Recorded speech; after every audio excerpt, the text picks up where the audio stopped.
தம்பிக்கு வந்து கொண்டாடப்பட்டது.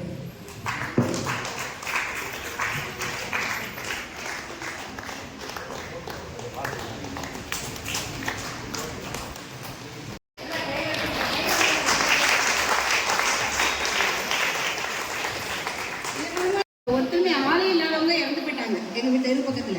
அப்ப என்ன செய்யணும் யாருக்குமே தெரியல, யாருமே கிடையாது அவங்களுக்கு. அந்த நேரத்துல வந்து எனக்கு என்ன வந்து நீங்க ஏதாவது பண்ணுங்கன்னு சொன்னாங்களா, எனக்கே என்ன செய்யணும்னு தெரியல. அப்போ அந்த நேரத்துல இவங்களை பத்தி கேள்விப்பட்டு ஒருத்தவங்க சொன்னாங்க. ஒரே ஒரு மணி நேரத்துல அவங்க வந்து எல்லா காரியத்தையும் செஞ்சு அவங்க வந்து அடக்கம் பண்றதுல இருந்து எடுக்கிறதுல இருந்து எல்லாத்தையும் அவங்களே ஒருத்தரா நின்று பண்ணி செலவெல்லாம் ஏற்றுக்கிட்டாங்க. அதையும் பார்க்கும்போது எனக்கு ரொம்ப சந்தோஷமா இருந்தது. அவங்க நம்ம மத்தியில வந்திருக்கிறாங்க, அவங்க எல்லாத்துக்கும் ஒரு கை தட்டுமா.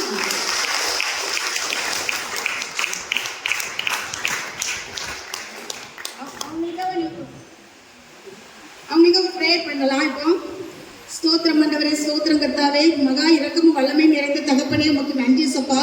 அப்பா எங்க மத்தியில் வந்திருக்கிற ராம தம்பியும் சத்யானன் கூட கர்த்தாவே வந்திருக்கிற பிள்ளைங்களை நீர் ஆசீர்வதிங்க சப்பா. அவங்க செய்கிற ஒவ்வொரு உதவியிலையும் கூட கர்த்தாவே நீர் நின்று ஆண்டவரே அவங்களுக்கு கர்த்தாவே அருணாயிருக்கும்படி செபிக்கிறோம். அவருடைய நல்ல உள்ளங்களை நீர் ஆசீர்வதிக்கும்படியாய் செபிக்கிறேன். அவங்களுடைய குடும்பத்தை நீர் ஆசீர்வதிக்கும்படியாய் செபிக்கிறேன் சுவாமி. இசப்பா இந்த வேலையில் கூட கர்த்தாவே உங்களுடைய பிள்ளைகளை நீர் கண்மணி போல் பாதுகாத்துக்கோங்க. இன்னும் அநேகருக்கு அவர்கள் உதவி ஆசீர்வாதத்தை கட்டளையிடும்படியாய் செபிக்கிறேன். இயேசுவின் ஜெபம் நல்ல பிதாவே, ஆமென். அப்ப இப்போ வந்து நம்ம மத்தியில் வந்திருக்கிற ராமத்தம்பியும் சத்யானன் வந்து உங்ககிட்ட பேசுவாங்க. எல்லாம் நல்லா இருக்கீங்களா? கண்டிப்பாக நல்லா இருப்பீங்க, நல்லா இருக்கணும். இது என்னுடைய வேண்டுகோள். உங்களுக்கு நிறைய சலுகைகள் செஞ்சுக்கிட்டு வராங்க. இந்த டெஸ்ட் வந்து பண்ணிக்கிட்டு இருக்காங்கலாம் பண்ணிக்கிட்டு இருக்காங்க. உங்களுக்கு பாராட்டக்கூடிய விஷயம். மேடம் அவங்க உங்களுக்கு பண்ணிய காரியங்கள் எங்களுக்கு நாங்கள் நேராக பார்த்துக்கிட்டு இருக்கோம். இப்போ தான் நாங்கள் அவங்களோட தொடர்பு கொண்டு இருக்கோம். எங்களால் முடிஞ்ச சில சின்ன சின்ன உதவிகள் அவங்க சொன்னமாக நாங்கள் பெரிய உதவியில் செய்யலை. நாங்கள் சின்ன சின்ன உதவிகள் அவங்க ஓட்டி பேசுகிறாங்க, அவ்வளோதான்.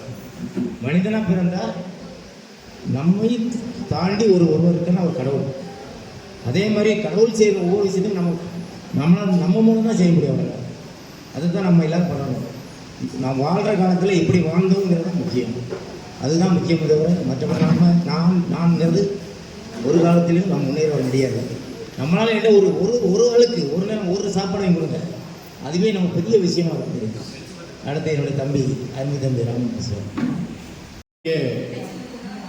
வந்திருக்கிற அனைவருக்கும் முதல் வணக்கம். நாங்கள் புதுக்கோட்டையிலிருந்து வரம் என்ற அறக்கட்டளை சார்பாக இங்கே வருகை தந்திருக்கிறோம்.